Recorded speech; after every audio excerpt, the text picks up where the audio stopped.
Hello everyone, मैं आशा करती हूँ आप सभी ठीक होंगे। मैं काजल धामी आप सभी का स्वागत करती हूँ।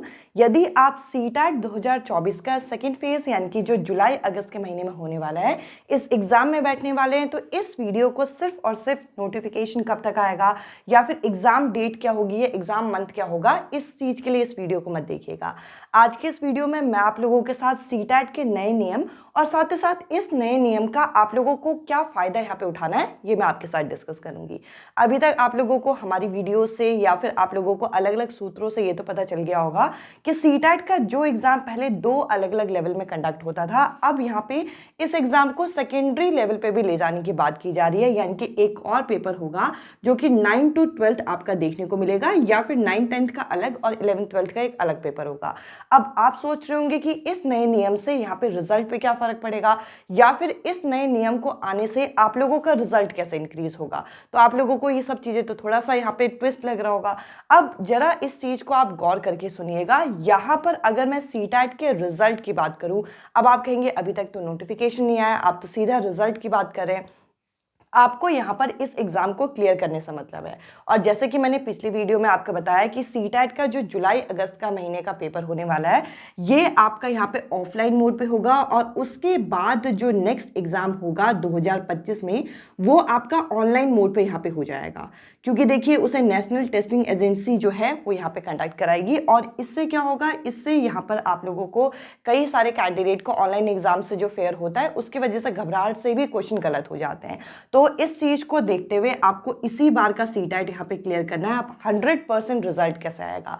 अब देखिए, अगर आप एक बिगिनर हैं तो शायद मेरी बात से यहाँ पे रिलेट ना कर पाए, बट अगर आपने सीटैट एग्जाम एक या दो बार भी पहले दिया है, या फिर आप किसी कारणवश इस एग्जाम में बैठे हैं और क्लियर नहीं कर पाए, तो आप मेरी बात से यहाँ पे रिलेट कर पाएंगे कि सीटैट का जो रिजल्ट है वो दो मेन कारणों से नहीं आता। एक, यहाँ पर आप टाइम मैनेज नहीं कर पाते चीज़ों का। टाइम मैनेज का कहने का मतलब क्या है कि बहुत सारे कैंडिडेट जिनको पेपर आता भी है वो लास्ट तक के क्वेश्चंस तक पहुंच ही नहीं पाते, और लगभग 150 में से यहाँ पर 120-125 क्वेश्चन को ही सही से अटेम्प्ट कर पाते हैं। तो इसकी वजह से भी, टाइम मैनेजमेंट की वजह से हड़बड़ी में आते हुए क्वेश्चन भी यहाँ पे गलत हो जाते हैं। एक तो ये कारण होता है रिजल्ट डाउन होने का, और दूसरा यहाँ पे कारण होता है जो सीटैट को हम लोगों ने अंडर एस्टिमेट किया है।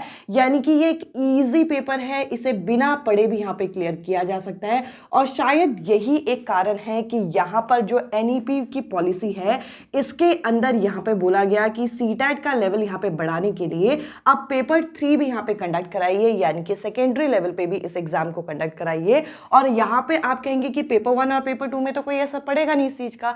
क्यों नहीं पड़ेगा? अगर आप 2021 से लेकर 2024 तक जितने भी सीटैट एग्जाम के पेपर हुए हैं, इन पेपर का अगर आप लेवल भी देखेंगे तो लेवल से आपको क्लियर हो जाएगा कि सीटैट अब वो एग्जाम नहीं रहा जो 2018-2017 से पहले हुआ करता था।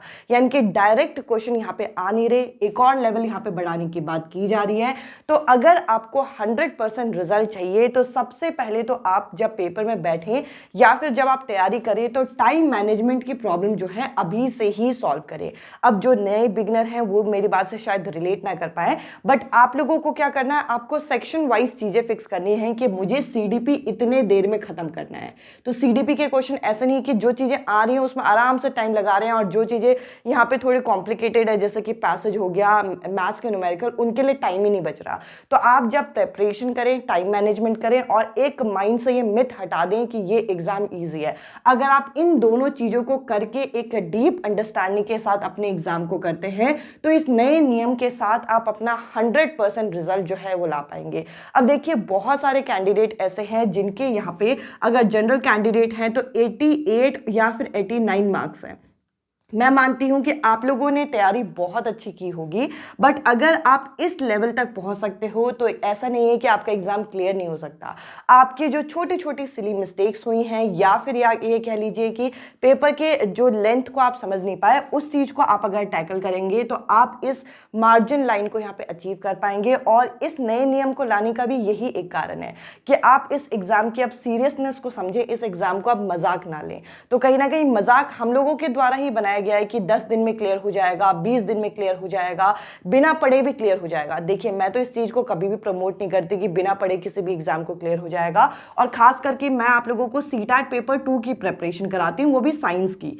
तो देखिए साइंस एक ऐसा विषय है जिसमें जितना आप पढ़ें उतना कम है। देखिए कई बार हम जो कंटेंट पढ़ते हैं वो डायरेक्ट आपके एग्जाम में पूछा भी नहीं जाता, ये तो आप लोगों को पता है। साइंस में तो ऐसा होता है कि डायरेक्ट आपको चीजें मिलेंगी भी नहीं।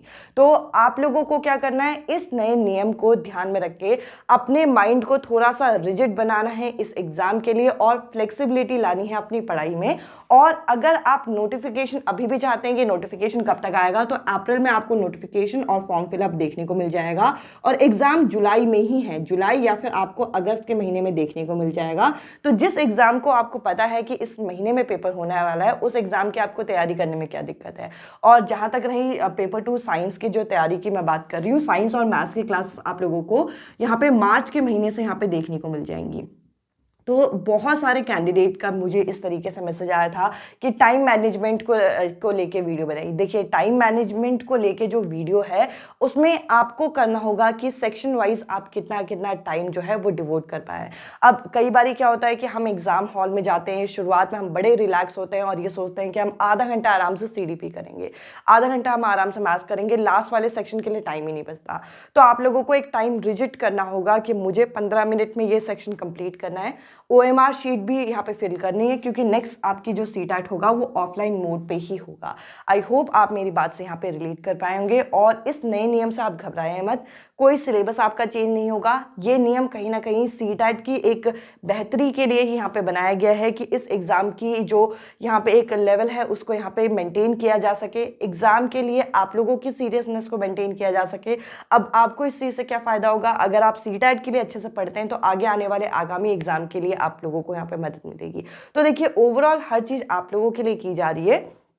तो आप लोगों को अगले सीटैट को यहाँ पे 110% यहाँ पे एक माइंड में अपने लिए प्रॉमिस करना है कि अगले सीटैट को हम इस मार्जिन में लाके या फिर इस मार्जिन में लाके हम इसे यहाँ पे क्या करेंगे, इसे रोकेंगे नहीं। हमें यहाँ पर 82+ और हमें यहाँ पे 90+ तो एटलीस्ट यहाँ पे लाना है। एटलीस्ट मैं इसलिए बोल रही हूँ क्योंकि अराउंड आप देखेंगे कि 20-25% कैंडिडेट ऐसे होते हैं सीटैट एग्जाम में, यानी कि लाखों में कैंडिडेट ऐसे होते हैं जिनका जो रिजल्ट है इस लाइन में आके अटकता है।